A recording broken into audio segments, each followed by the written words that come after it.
Today on Low Carb with Jennifer, I'm going to show you how to make these keto chocolate nut clusters. Hey guys, welcome back to Low Carb with Jennifer. Let's get started with these keto nut clusters.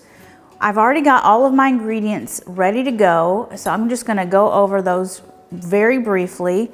I've got a cup of chopped pecans, a cup of chopped walnuts, and a cup of chopped almonds. I've got a quarter of a cup of powdered Keto sweetener. You could also use Swerve.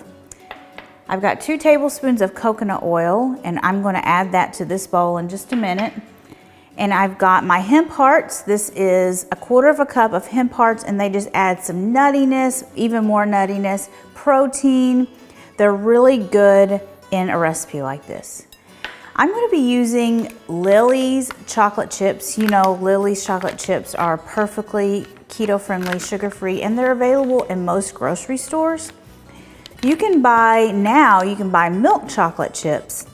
So that's what I'm going to be using today. But they also have the dark chocolate chips. You could use those as well. So the first step is to have our chocolate chips in a bowl that's microwave safe. I'm going to add the coconut oil to the bowl.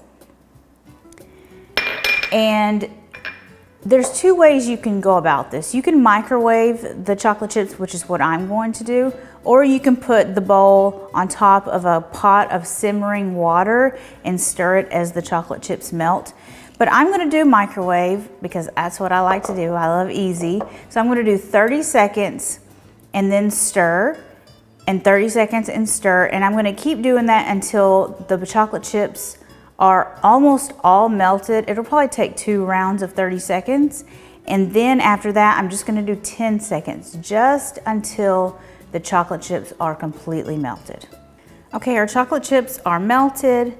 So now we can add the rest of the ingredients, the almonds, the walnuts, the pecans.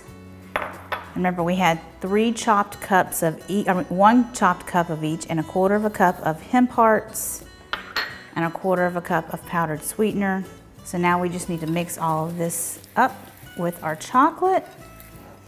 Okay, we have 2 options available to you, depending on the size of the cluster that you want. You could make 18 2-tablespoon clusters, or you could make 36 1-tablespoon clusters. I'm going to make 18 clusters with this 2-tablespoon scoop.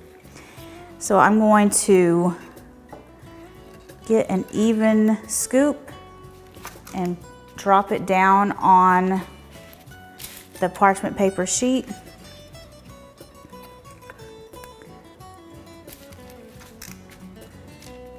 Okay, we actually needed 2 sheet trays with parchment paper. And these now are going to chill in the refrigerator for about an hour until the clusters are firm, and then they are ready to eat. Okay, our clusters chilled for about an hour. And they just pull right off of the parchment paper. So I'm gonna pull these all off and put them in this bowl. They aren't the prettiest looking dessert, but they probably might be the most delicious. And they are just so good. Let me try a bite.